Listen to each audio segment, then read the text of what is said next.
Isang pinagpalang umaga po mga kabiyaya. Purihin po ang Panginoon, muli na naman po tayo nagkasama-sama sa lugar na ito. Indeed, God is so good. Amen? Pwede ko po ba kayong aniyahang tumayo? Sama-sama po tayong umawit, sumayaw, umindak at magpuri sa ating Diyos na buhay. Hallelujah! Maaari ko po bang marinig ang papuring palakpak ng lahat ng anak ng Diyos na pinagpala? Oh, hallelujah! Hallelujah! To the King of Kings and to the Lord of Lords. Hallelujah to your name, Jesus. Let us declare all the glory, honor, and praises belongs to His name alone. Belongs to the name of the Lord Jesus. Hallelujah!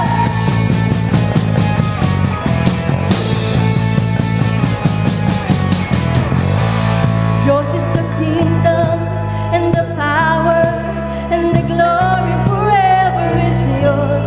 Heaven and earth bow down at the wonder of your name. Heaven is open, death is broken, and the glory forever is yours.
the most powerful, to the most wonderful name that is above all name.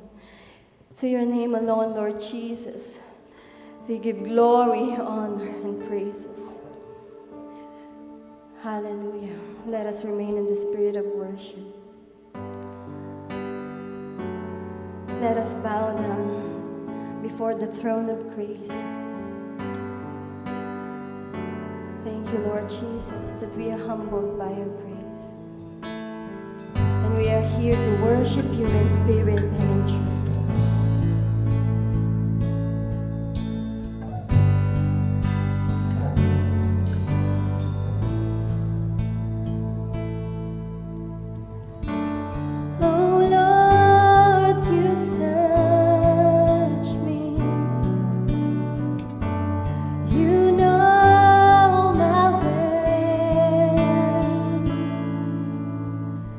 Even when I fail.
for us. Thank you, Lord Jesus, that in your presence there is fullness of joy. Thank you, Lord, that we can enter the throne of grace.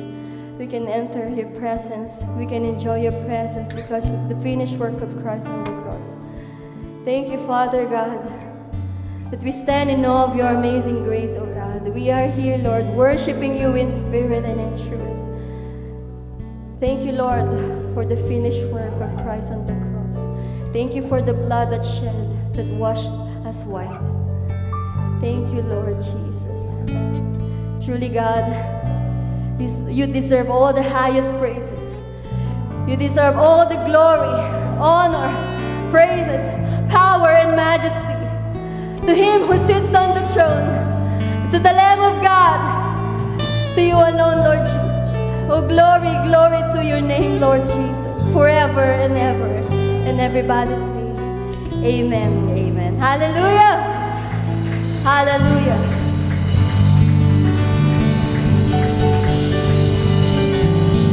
Pakibati po ang iyong katabi. 2 thumbs up, you are Charito. Pwede na po tayo umupo.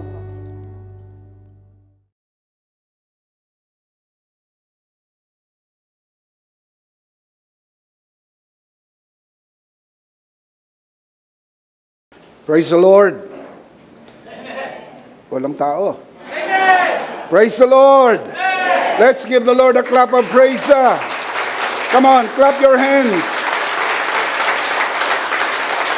Everybody shout, praise the Lord. Praise the Lord. Everybody shout, praise the Lord. Praise the Lord. Hallelujah. Hallelujah. Malakas na clap offering para kay Lord.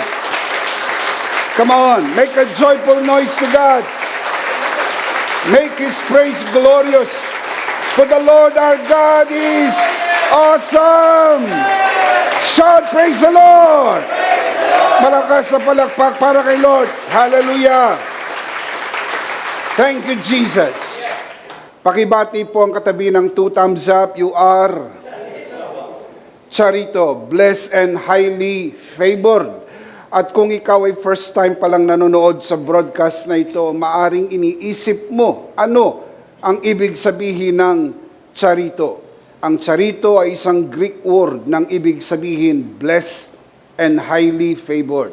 Kapag ikaw ay na kay Kristo, ikaw ay charito, blessed and highly favored. Sapagkat pinaniniwalaan po namin dito sa bagong kasunduan, ang pagpapala at pabor ng Diyos ay hindi premyo ng ating mga gawa. Ito'y regalo ng tinapos na gawa ni Kristo sa krus ng Kalbaryo. Shout amen! Palakpakan si Lord. Hallelujah! Thank you, Jesus. Minsan pa, pakibati ang katabi ng 2 thumbs up. You are Charito, blessed and highly favored. Everybody shout, I am Charito.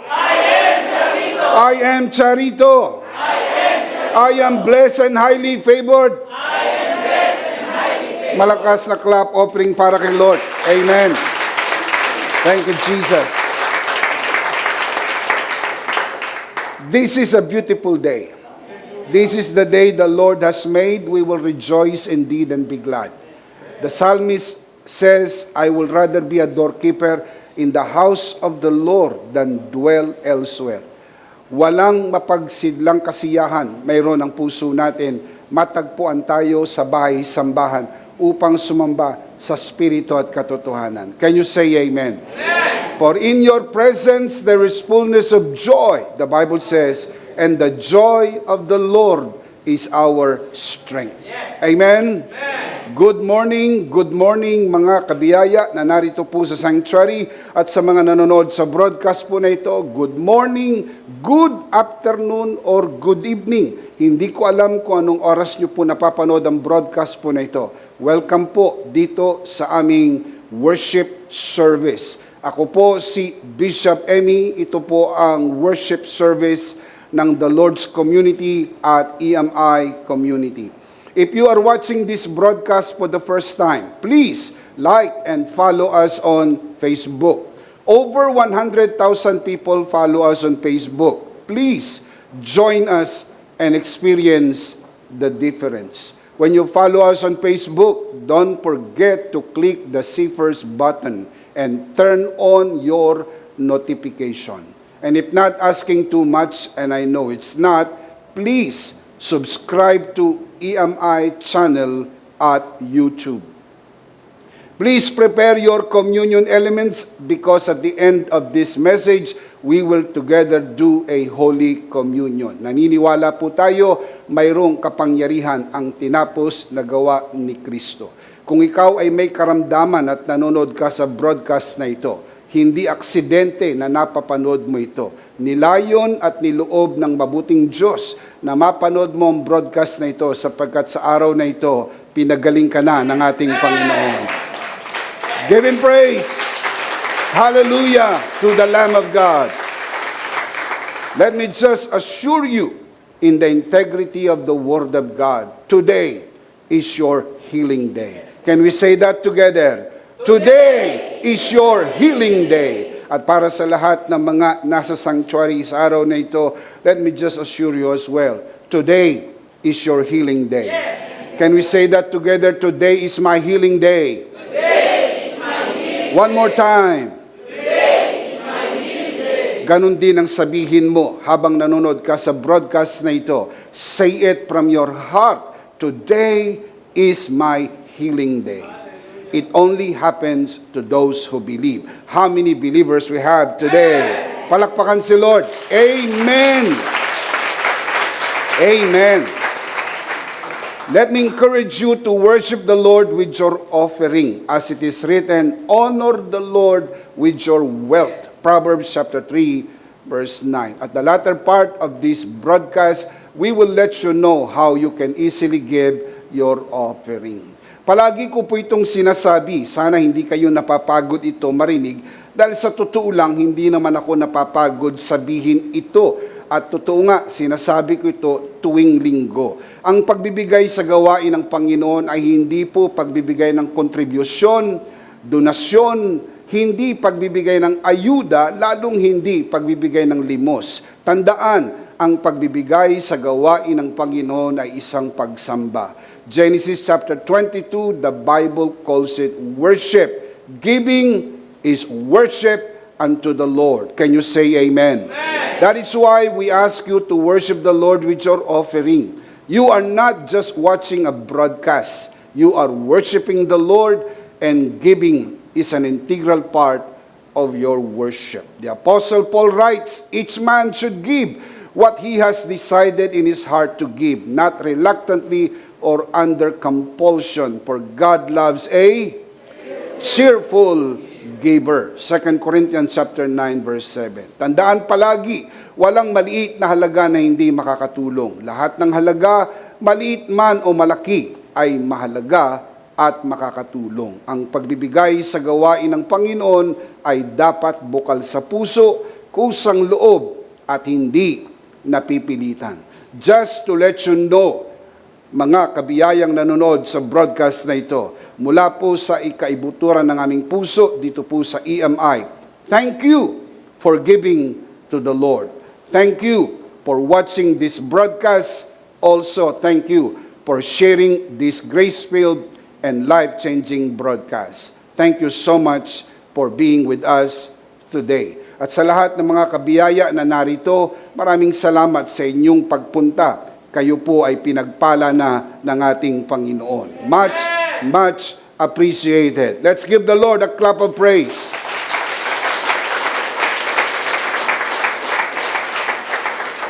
Of course, before we dive into the pool of spiritual learning today, let me just remind everyone. Lagi kong ipinapaalala ito dahil tuwing broadcast, lagi namang may bagong nanonood. Bago nagkaroon ng pandemya last year, we have 6 services here at EMI. 6 a.m., 8 a.m., 10 a.m., 3 p.m., 5 p.m., and 7 p.m.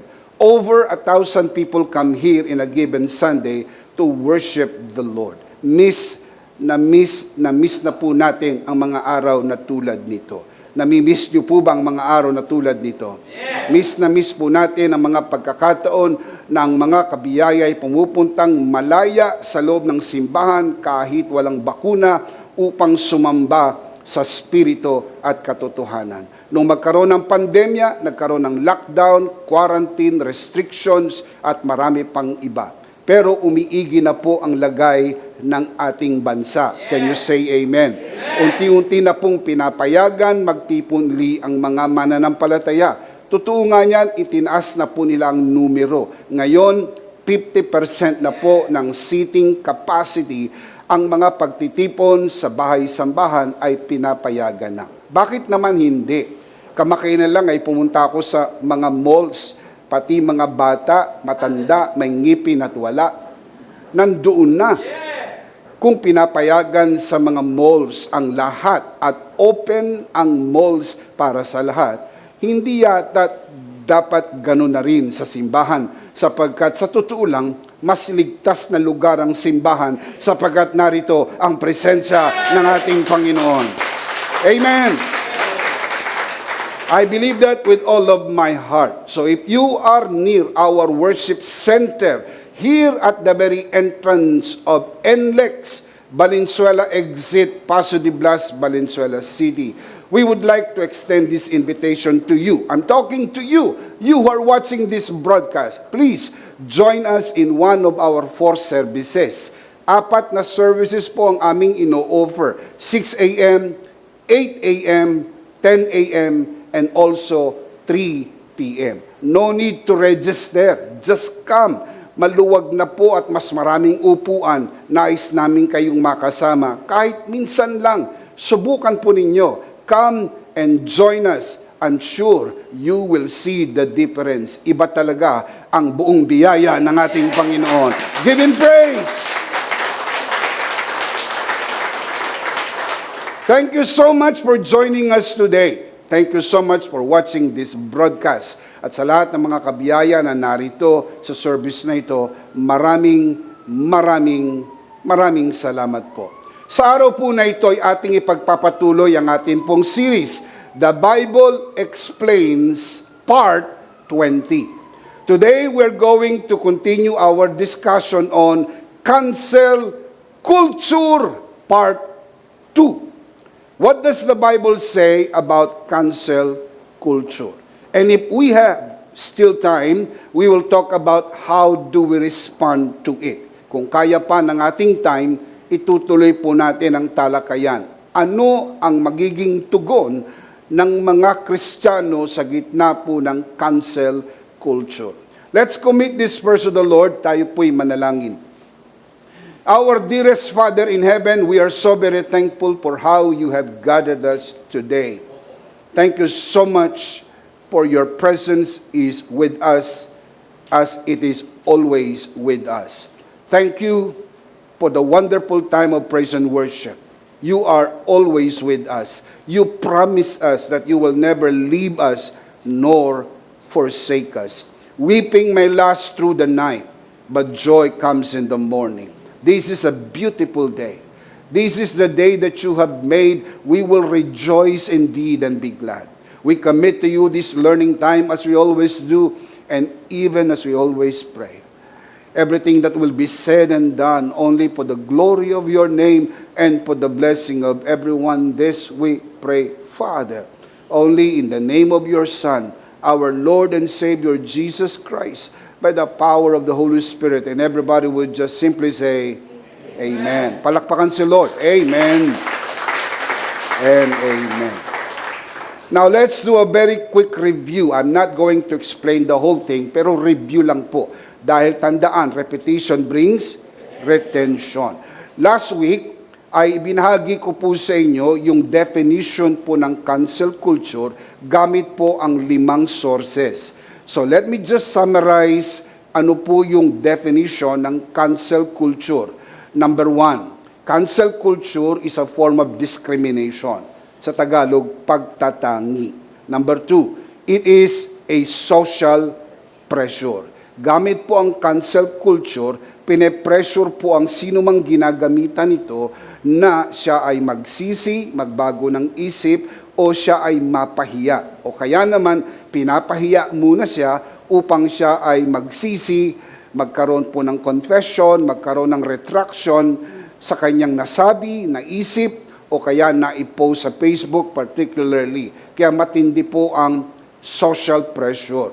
Number 3, meron pong tyranny of numbers. Ginagamit nila yung dami ng subscribers nila, yung dami ng likers and followers nila, para po i-pressure yun pong napapailalim sa cancel culture.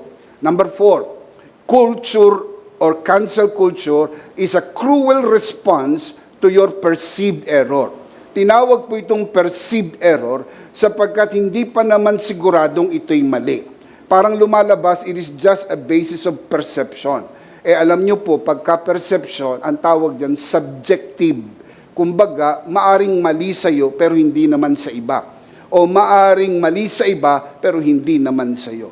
Pero dahil may perception, na mali yung na-post mo, mali yung like mo, o kaya mali ang nagawa mo, politically wrong para sa iba, o kaya socially wrong, ay magkakaroon na po ng cancel culture. Number 5, it is based on allegations from biased media that people have no personal knowledge of. Karamihan sa alam po nating impormasyon ay galing po sa media. Maraming taon na po nakakalipas, ang source lang po natin noong unang panahon ay ang tinatawag po na radio, television, and newspaper. Pero dahil meron na pong social media, ang tawag dyan meron ng neutralizer, may pantabla. Kaya kung iniisip po ng mga mainstream media na kanila pong gawing bias ang anumang mga pagbabalita at pamamahayag, tinatabla po ito ng social media.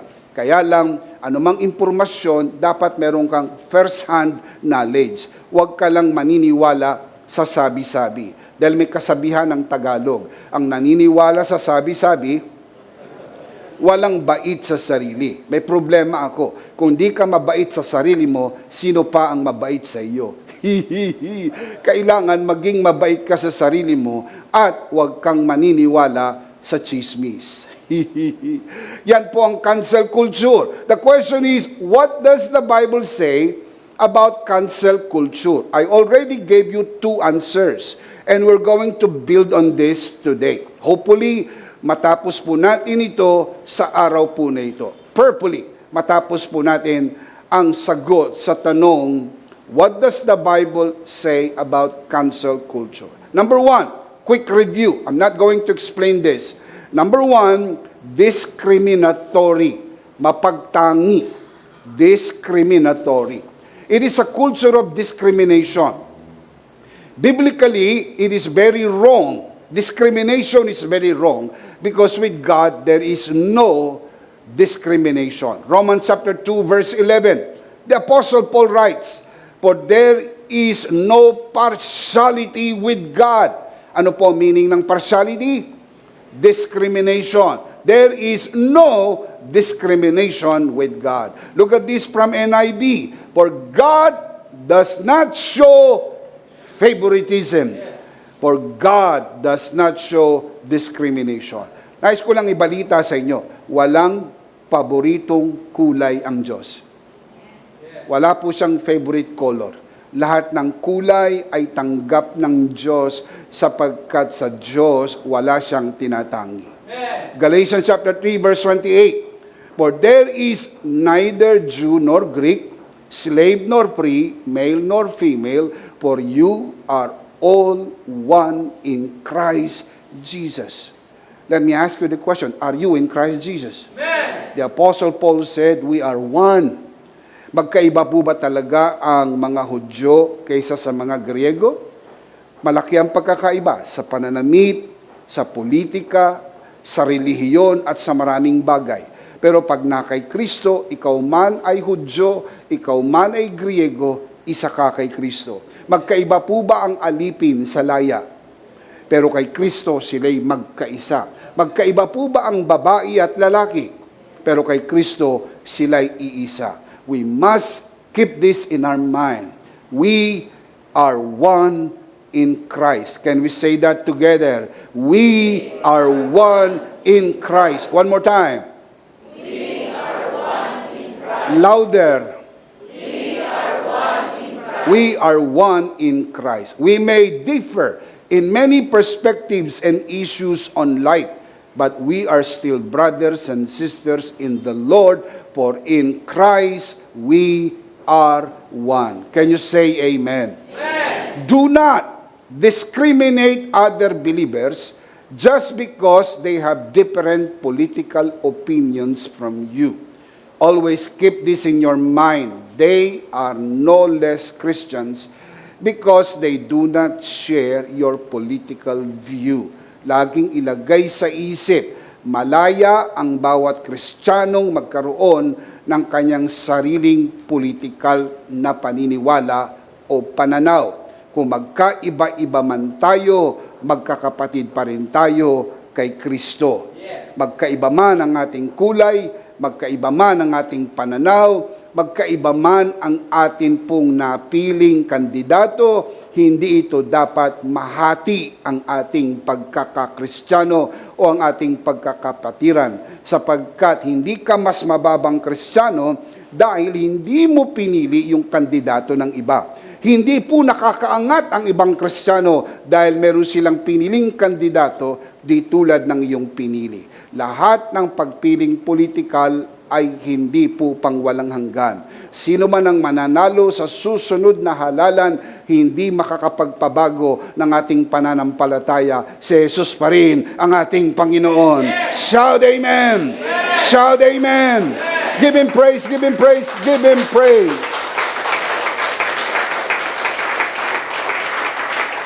Number one, cancel culture is what?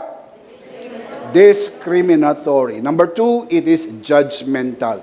The Apostle Paul said with regards to disputable matters, we need to welcome each other. Last week, diniscuss ko po sa inyo Romans chapter 14, the whole chapter.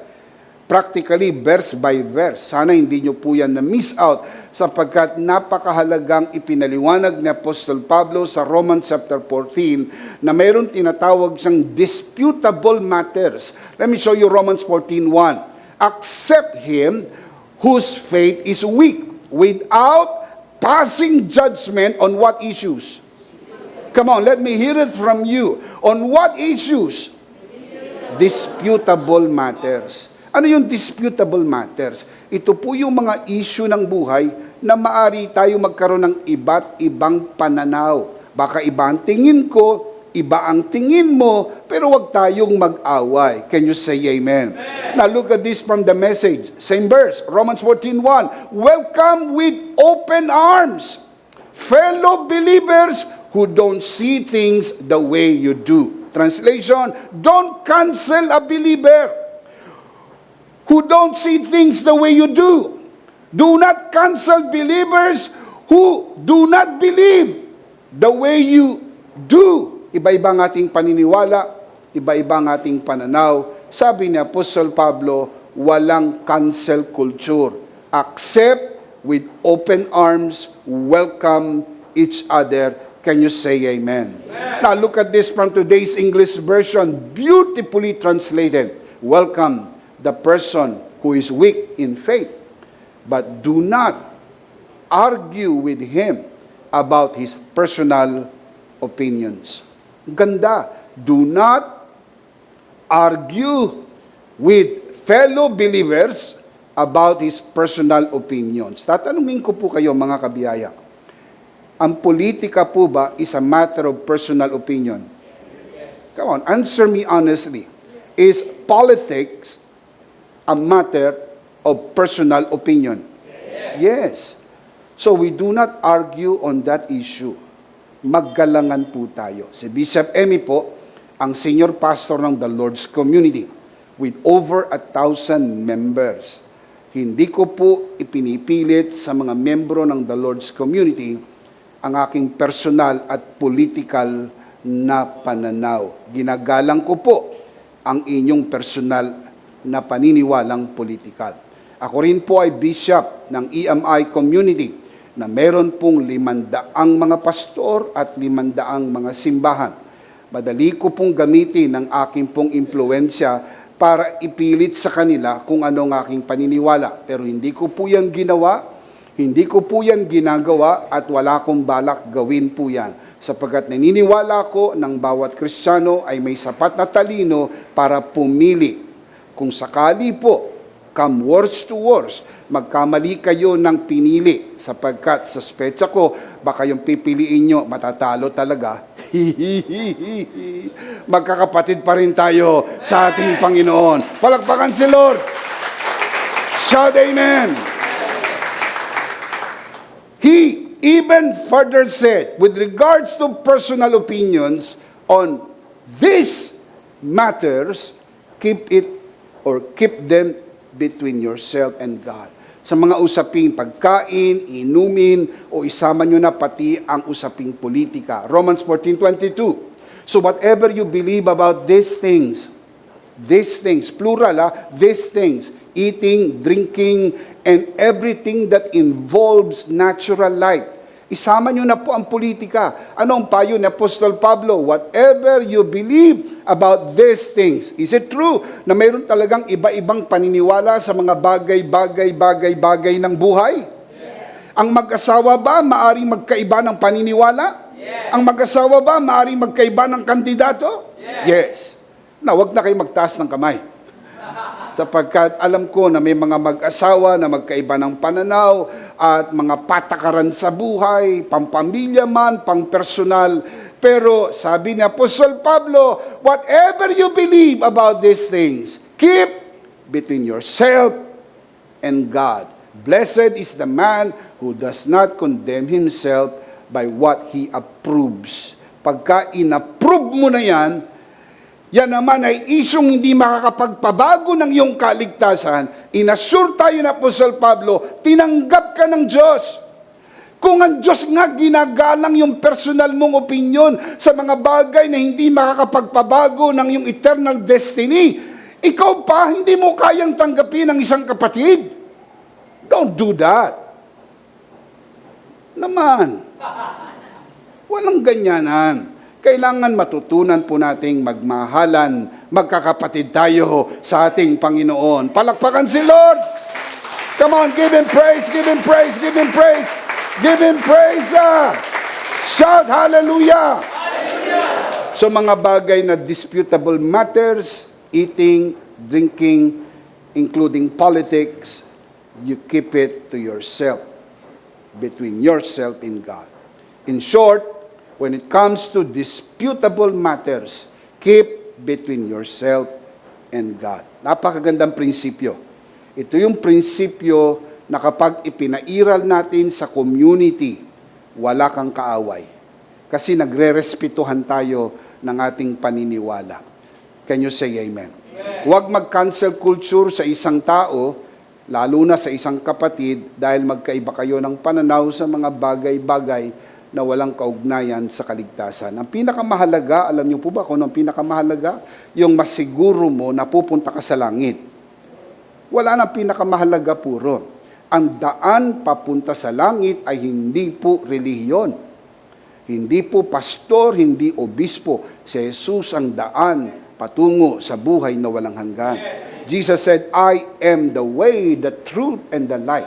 No one can come to the Father except by me, except through me.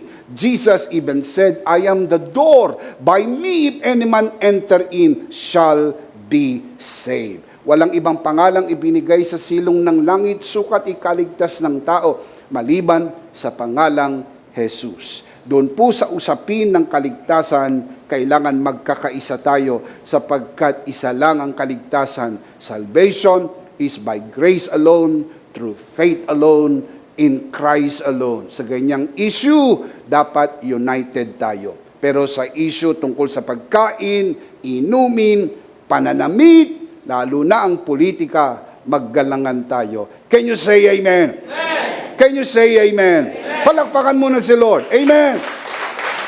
Amen. Now, we need to move on. Cancel culture. Number 1, discriminatory. Number 2, judgmental. Number 3, vindictive. Anong Tagalog ng vindictive? Mapaghiganti. Vindictive, is unreasonable desire for revenge. Ito po sa Tagalog, hindi makatwirang kagustuhang makaganti. Siguro dahil sa kanyang pinost, dahil sa kanyang interview, dahil sa kanyang nilike, o dahil sa kanyang sinare, na-hurt ka.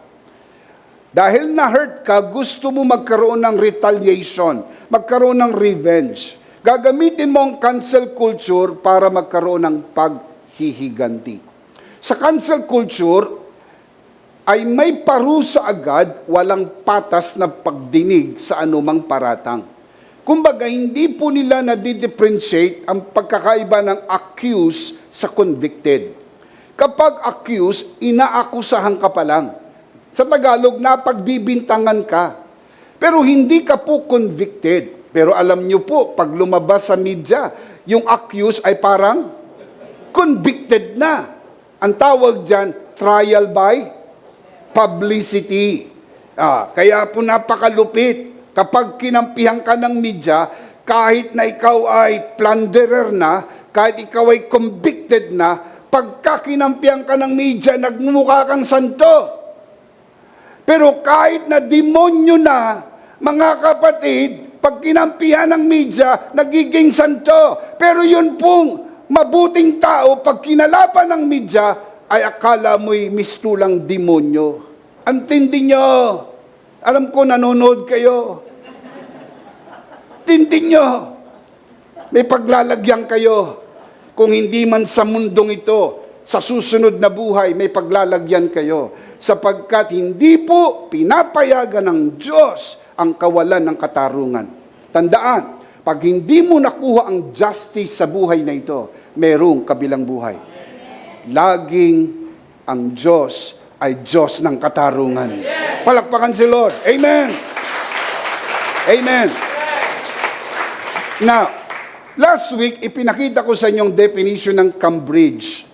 And I want to show this again. Meron po akong i-highlight na point mula po sa definition ng Cambridge. Let me show you.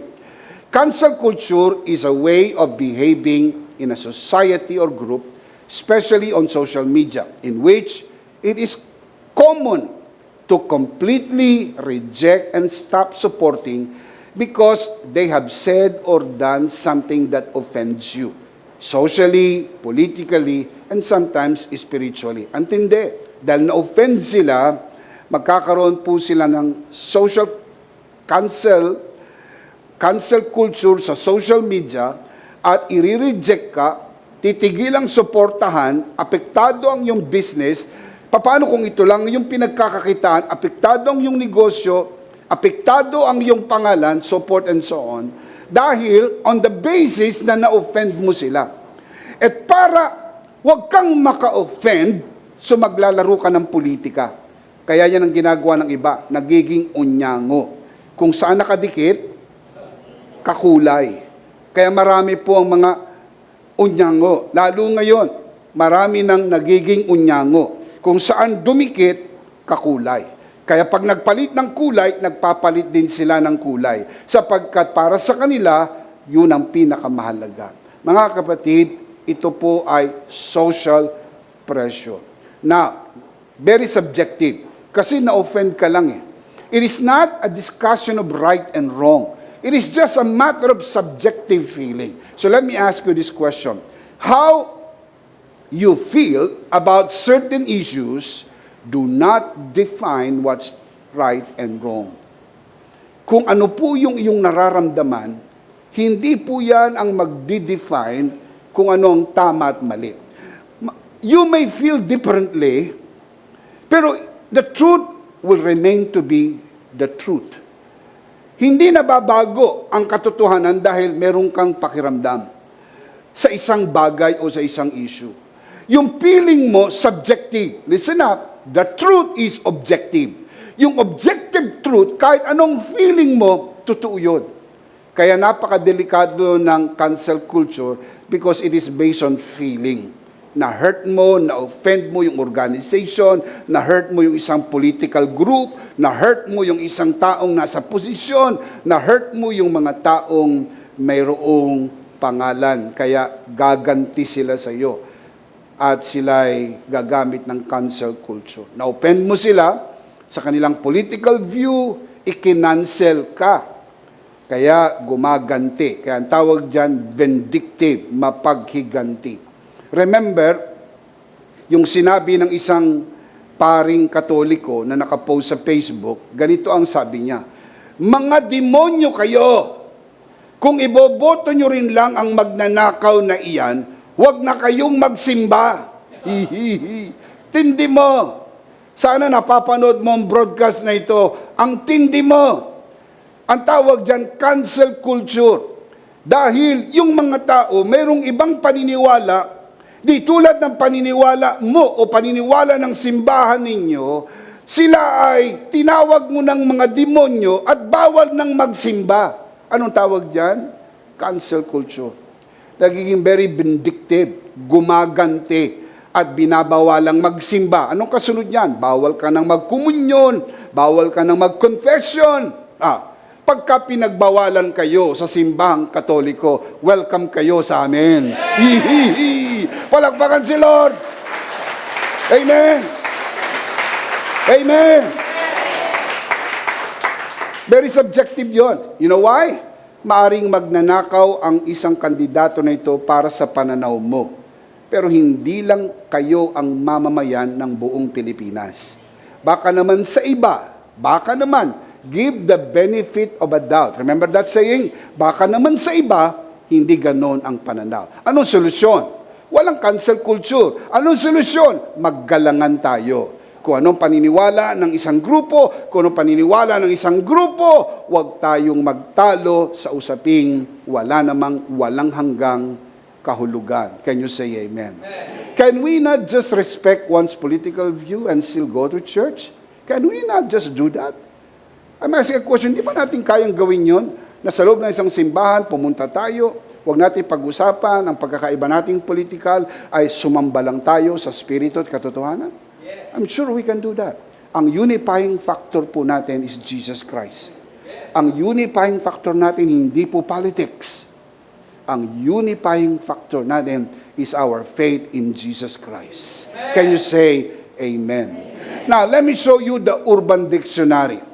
Cancel culture is a modern internet phenomenon where a person is ejected from influence or fame by questionable actions. Antindi. Look at the next line. It is caused by a critical mass of people who are quick to judge and slow to question.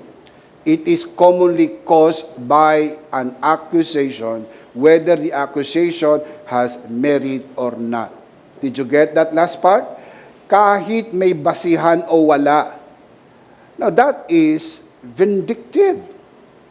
Isipin nyo, wala namang basihan, hearsay, more on feeling, i-apply nyo na yung tinatawag na cancel culture. Hindi po yan tama. Christians are not called to be vindictive and take justice into our own hands. Hindi po pinapayagan ng Bibliang ilagay sa ating kamay ang paghusga at paghatol. In fact, let me just assure you, it is even forbidden under the law. And this is my take. If it is forbidden under the law, grace is greater than the law. Kung bawal po yan sa ilalim ng kautusan, grace must perform better. Otherwise, this is not a better covenant compared to the old covenant. Let me show you. Leviticus 19:18. This is the old covenant. Do not seek revenge or bear a grudge against one of your people, meaning a fellow Israelite. But love your neighbor, referring to a fellow Israelite, as yourself, then I am the Lord. Pagkasabi po niya, pinaalala niya sa bayan, I am the Lord. Ayaw po ng Diyos, tayo ang maghiganti. Naglagay ang Diyos ng institusyon na mag-execute po ng tamang parusa, pero bago ibigay ang parusa, magkaroon po ng patas na pagdinig. Wala pong perfect justice sa mundo na ito. Pero merong perfect God. Ang hindi po naipantay sa buhay na ito papantay ng Diyos sa kabilang buhay. That is why it is important to keep in your heart love, joy, and peace. Payapa lang, masaya ka lang, dahil pansamantala lang naman ang buhay dito. Proverbs chapter 24, verse 19. Do not say, I'll do to him as he has done to me. I'll pay that man back for what he did. Pangkaraniwan ba yan sa sanlibutan? Magbabayad siya sa ginawa niya sa akin. Winalang hiya niya ako. Walang hiya ka. See?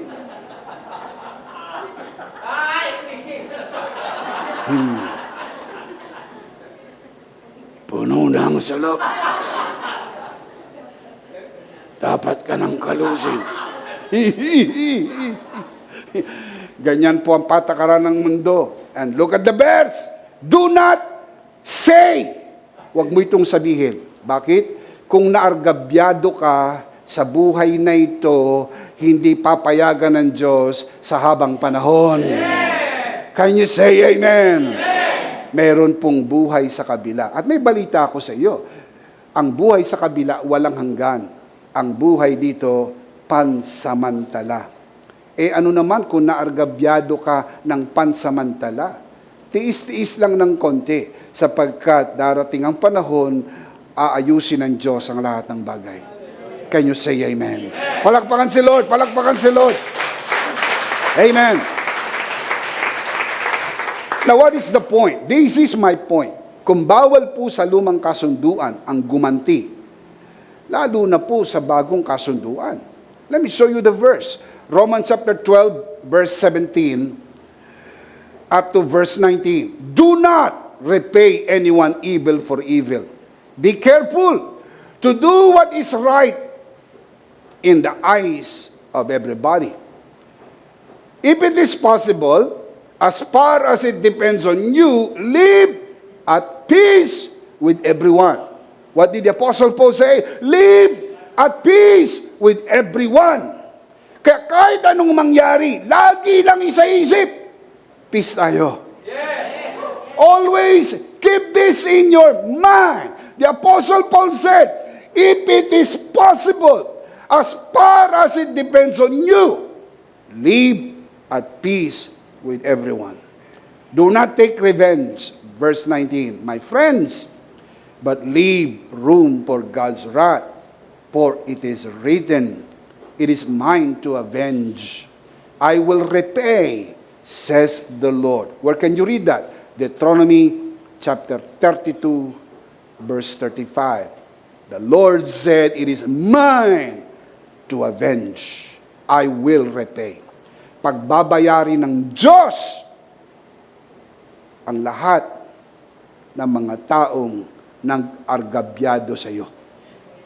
Hindi ngayon, sa kabilang buhay. Palakpakan muna natin si Lord. Amen.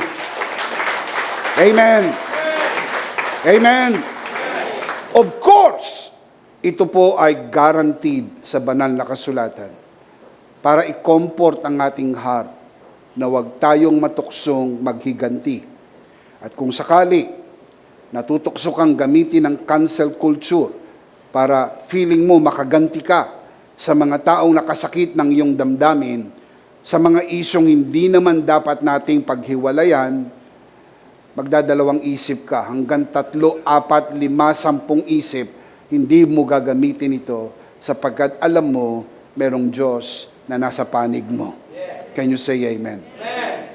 Also, we need to take comfort in the fact that the justice of God is perfect. Can you say amen? The judge of all the earth shall do what is right, and he will hold everyone accountable according to his perfect justice. Genesis chapter 18, verse 25. Now, let me just state the context of Genesis 18. Ang Genesis 18 ay pag-uusap ng Diyos at si Abraham bago gunawi ng Sodoma at Gomorrah. Are you familiar with this? Nagkaroon sila ng bargaining kung gugunawi ng Sodoma at Gomorrah. Nagsimula sa 50, naging 45, naging 30, naging 20, at ang pinakahuling bargain ay 10. Kung may 10 matuwid sa Sodoma at Gomora, hindi gugunawin ang Sodoma at Gomora. To cut that long bargaining, Genesis 18:25. This is what Abraham said to God. Far be it from you to do such a thing. What thing? To kill the righteous with the wicked, treating the righteous and the wicked alike. Far be it from you. Will not the judge of all the earth do right? Kung naniniwala tayo ng Diyos ay Diyos ng katarungan, gagawin niya ang tama at laging tama ang ginagawa ng Diyos. Can you say amen? May tinakdaan Diyos na araw na huhusgahan niyang lahat. Acts 17:31. For He has set a day when He will judge the world with justice by the man He has appointed. And if you want to know who is that man, keep on reading. He has given proof to this to all men by raising Him from the dead. So sino po yung appointed man on that appointed day that God will judge the world with justice? Jesus Christ, the man who rose from the dead. Can you say amen? Cancel culture is vindictive. It is unchristian and it is unbiblical. Number 1, discriminatory. Number 2, judgmental. Number 3, vindictive. Number 4, unjust. Ano ibig sabihin ng unjust? Hindi makatarungan. The punishment mostly, if not all the time, is not proportionate to the offense committed. Kung minsan, hindi naman ganun kalaki ang nagawang pagkakamali, pero ang tindi ng naging parusa. Ikaw ay hiniya sa publiko, ikaw ay hiniya sa publiko, public shaming, economic bankruptcy, sipin mo, in-announce, huwag kakain sa restaurant na ito, huwag bibili ng produktong ito. E paano kung ito yung hanap buhay mo? Nagkaiba lang kayo sa political na paniniwala, magkakaroon po ng ganung parusa. Magkaiba lang kayo sa social belief. Ang parusa ay wala nang kakain sa restaurant mo, wala nang bibili ng produkto mo, walang pupunta sa lugar mo, so forth and so on. Magkakaroon ng social discrimination and sometimes meron pang death threat, banta ng kamatayan. Napakaliit lang ng maaring nagawa mong pagkakamali pero naging parusa ay napakatindi.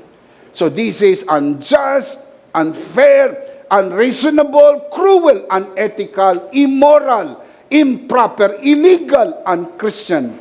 And to say the very least, it is unbiblical. How could you do this and claim to be a Bible-believing Christian? I'm just asking a question. I'm not judging. Iba ko'y nag-uusga sa nagtatanong. Nagtatanong lang po ako, how could you do this? How could you do culture cancel or cancel culture and claim to be a Bible-believing Christian? Can we not just agree to disagree without being disagreeable on disputable matters? Di ba tayo pwede magkaisa na lang sa mga bagay-bagay na hindi naman makakaapekto ng ating pagkakapatiran? Under the law, there is fair judgment. Under the law, fair judgment is observed. I suppose, much more under grace. Dapat, kung sa ilalim po ng kautusan, patas ang pagpaparusa, dapat ganun din po nabubuhay sa mas mainam na kasunduan. Now, look at the verse, Deuteronomy chapter 25, verse 2 and 3. If the guilty man deserves to be beaten, the judge shall make him lie down and have him flogged in his presence, with the number of lashes his crime deserves. May justice? Yes. Ang dami ng palo o hampas na tatanggapin ng guilty man ay dapat ayon sa bigat ng nagawa niyang kasalanan. Now, look at verse 3. But he must not give him more than 40 lashes.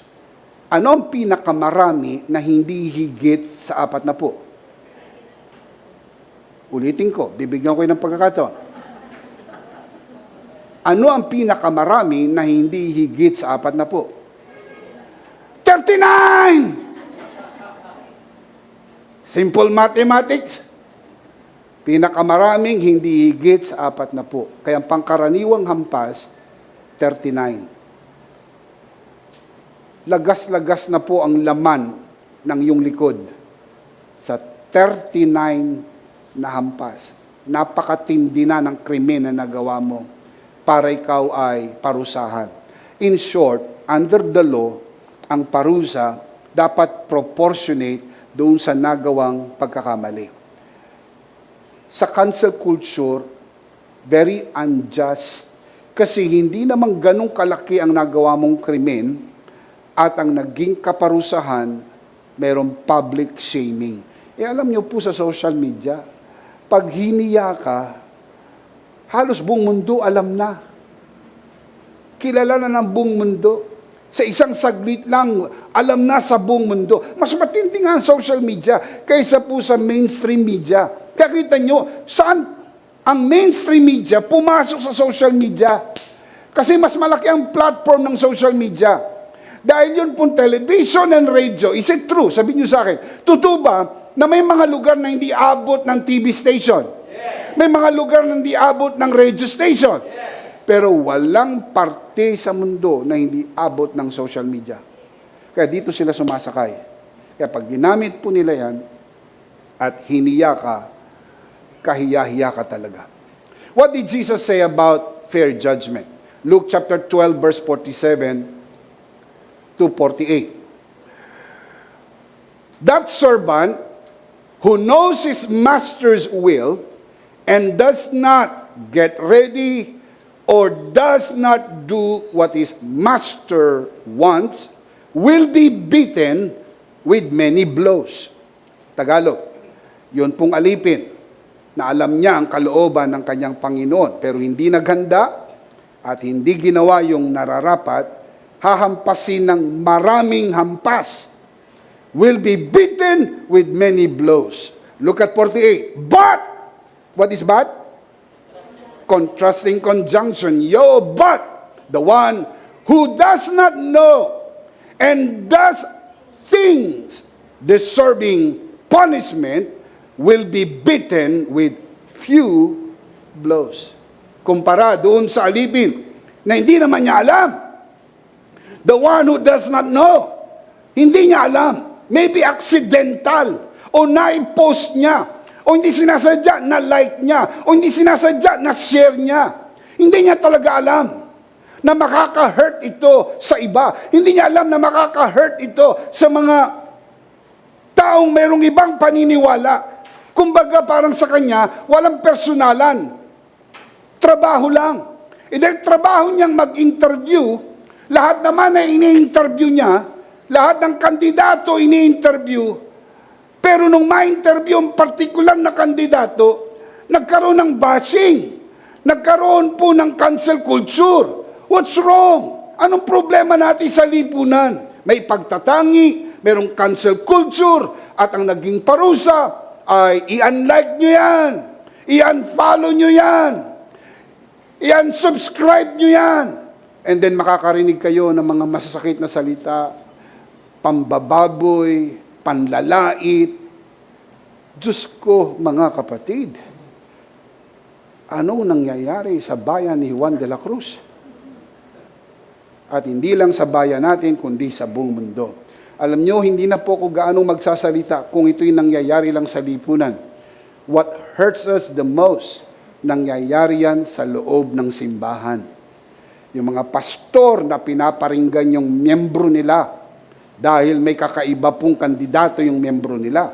O kaya yung mga miyembro na pine-pressure yung pastor nila binabawasan yung allowance. Dahil yung pastor nila merong ibang political na pananaw.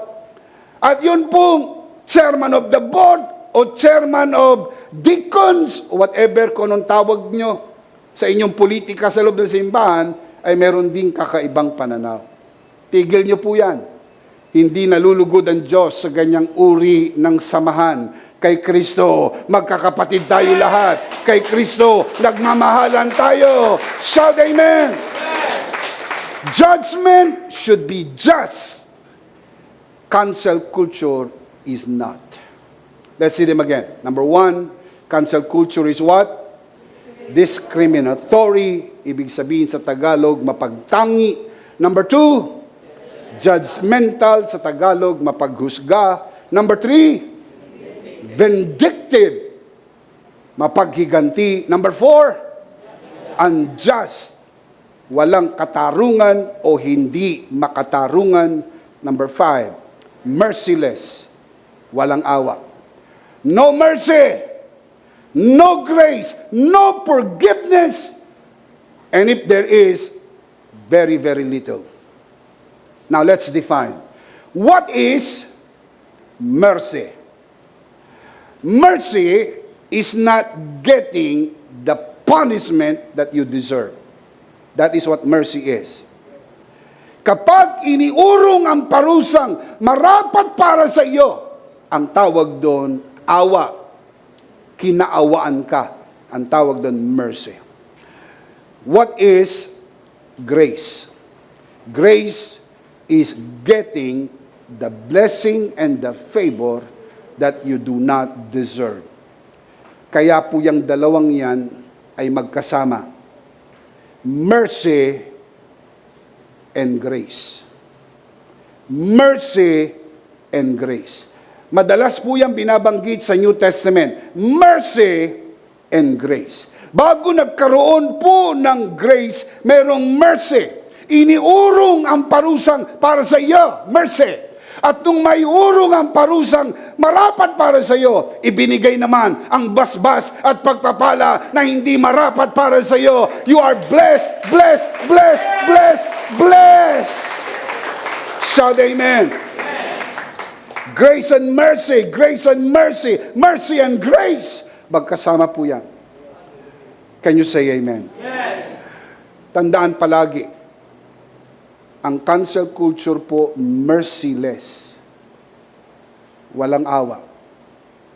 Sabi, pinatawad naman namin Ang patawad na inihataw ang parusa ay hindi tunad na pagpapatawad. Ang tunay na pagpapatawad, iniurong mo ang parusa tulad ng ginawa ng Diyos sa atin. Sa krus ng Kalbaryo, dapat tayo lahat ay parusahan ng kamatayan. Pero sa krus ng Kalbaryo, inako ni Kristo ang parusa para sa atin. Shout amen! Shout amen! Palakpakan si Lord! Amen! Amen! The only thing that can defeat judgment is mercy. Nothing else. I want to say that again. The only thing that can defeat judgment is mercy. James 2:13b. Mercy triumphs over judgment. This is exactly what happens on the cross. Mercy was given. The punishment of our peace was upon him. And by his stripes, we are healed. We all like sheep gone astray. Each of us turned to its own way. The Lord laid upon him the iniquity of us all. Look up here. You who are watching this broadcast, nang si Kristo ay nakabayubay sa krus ng Kalbaryo, inilagay ng Diyos ang ating kasalanan sa duguang katawan ni Kristo. At nang i-release ng Diyos ang parusa ng ating kasalanan, tumama sa kanyang duguang katawan. Si Jesus ay nagmistulang lightning rod sa itinaas. Nung itinaas si Kristo sa krus, tumama sa kanyang duguang katawan ang kidlat ng parusa ng ating kasalanan. At nang tumama sa kanyang duguang katawan, ang sabi niya, It is finished. It is finished. It is finished. Shout amen. Shout amen. 2 Corinthians 5:21, he who knew no sin became sin, that we might become the righteousness of God in Christ Jesus. What happened there? Mercy was given. Ang parusang para sa atin, inako ni Kristo. Kaya, wala nang parusa ang sino mang na kay Kristo. Hindi pwedeng parusahan ng Diyos ang kasalanan ng 2 beses.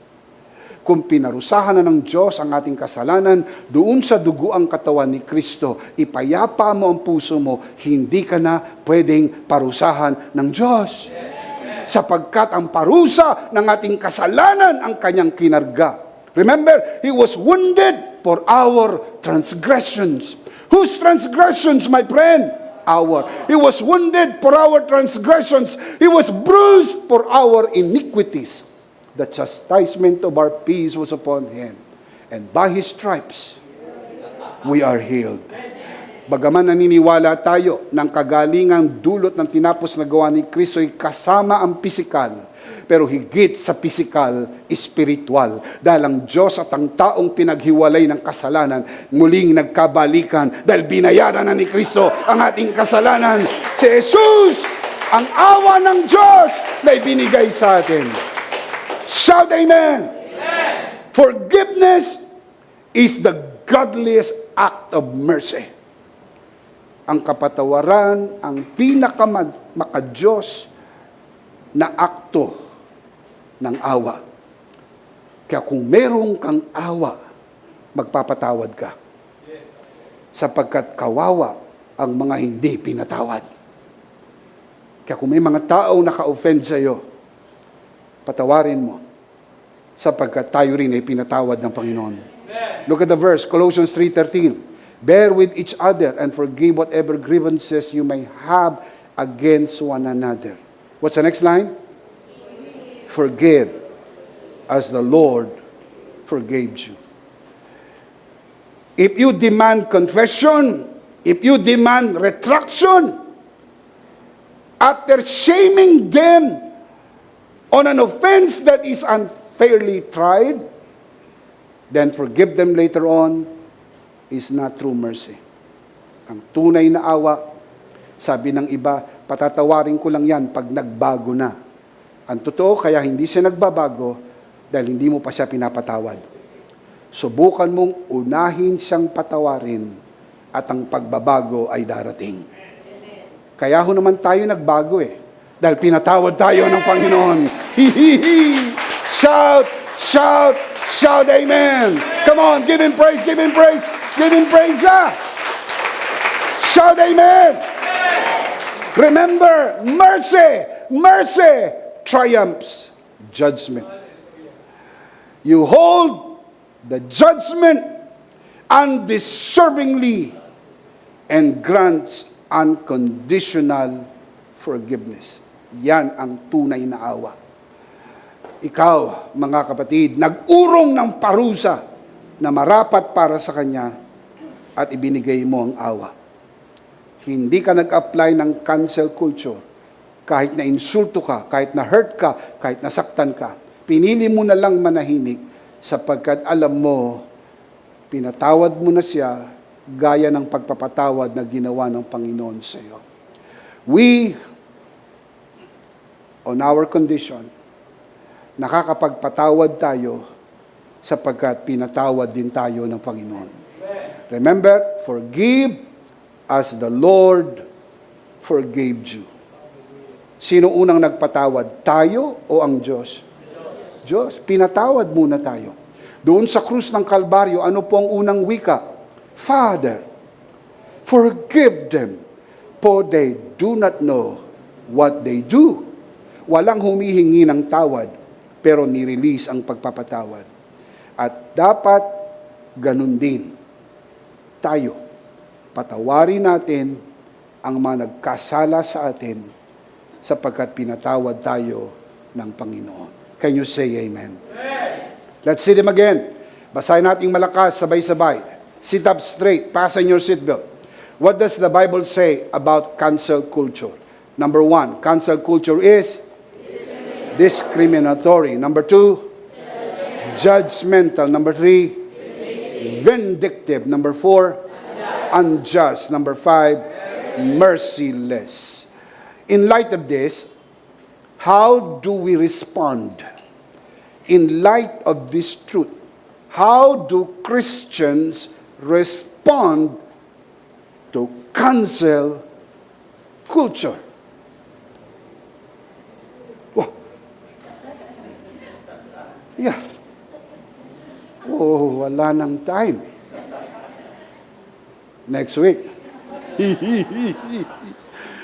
We'll talk about this next week. Don't miss the broadcast. The big idea is, all together, malakas, sabay-sabay. The big idea is, in Christ, I am fully accepted. Are you in Christ? You are fully accepted. We do not want to end this broadcast without giving you the opportunity to receive Jesus today and be saved. Promise, pag tinanggap mo ang Panginoong Jesus, you are fully accepted and you will be saved. Taas natin ang ating dalawang kamay. Samahan po natin ang ating mga bisita na nanonood sa broadcast na ito. Sumunod tayo sa panalangin ng pagtanggap.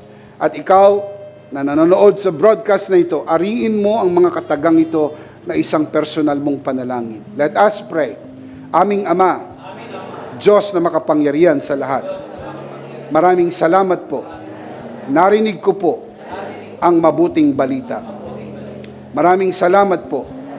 Panginoong Hesus, Ikaw ay namatay sa krus ng Kalbaryo para akuin ang aking kasalanan. Ako'y patawarin at iligtas. Ako po'y naniniwala. Tinatanggap kita sa aking puso bilang aking Panginoon at aking tagapagligtas. Salamat po. Pinatawad mo na ang aking mga kasalanan.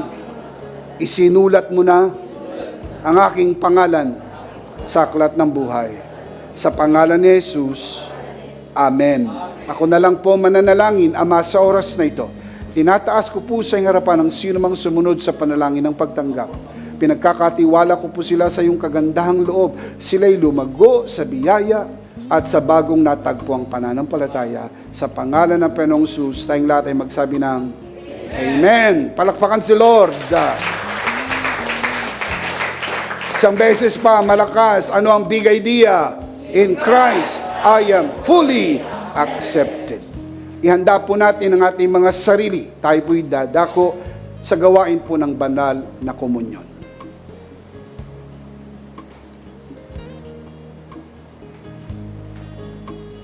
Let's do this together, mga kabiyaya. Hawak-hawak po natin ang pinakamakapangyarihang simbolo ng tinapos na gawa ni Kristo sa krus ng Kalbaryo. Ito ang aral na tinanggap ko sa Panginoon at ngayon naman ibinibigay ko sa inyo.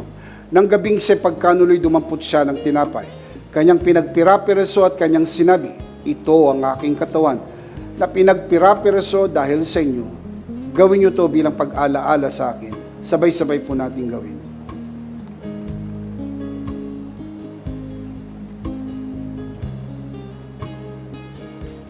Gayun din naman matapos maghapunan ay kanyang hinawakan ng saro at kanyang sinabi, ito ang saro ng bagong tipan na pinagtibay ng aking dugo.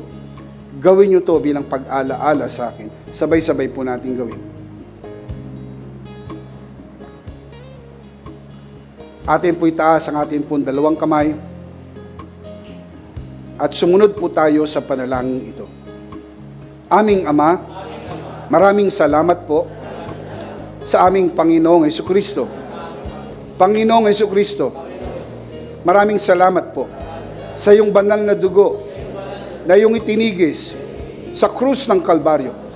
Dahil po dito, lahat ng aming kasalanan ay iyon ang pinatawad. Maraming salamat po sa iyong katawan na nabugbog at nasugatan. Dahil po dito, lahat ng aming sakit ay iyon ang pinagaling. Gaya ng nasusulat, Sa iyong mga sugat, ako'y magaling na. Ako'y naniniwala. Ako'y magaling na. Aking idinideklara. Ako'y magaling na. Ako'y malusog, malakas, masigla, pinagpala, pinaburan, at mabubuhay ng mahaba. Sa pangalan ni Jesus, maraming salamat po, Banal na Espiritu, sa iyong kapahayagan sa mensahe ng biyaya. Sa pangalan ng Panginoong Jesus, Amen. Amen. Palakpakan si Lord. Amen. Minsan pa, sabay-sabay, malakas. As in, malakas. Ano po ang big idea? In Christ, I am fully accepted. Last of all, let me speak to your heart. You who are watching this broadcast. If this broadcast has blessed you, and if not asking too much, I would like to ask you to bless this ministry with your love offering, so that together we can reach the world with a message of full grace. And from the bottom of our hearts, we say, thank you for giving to the Lord.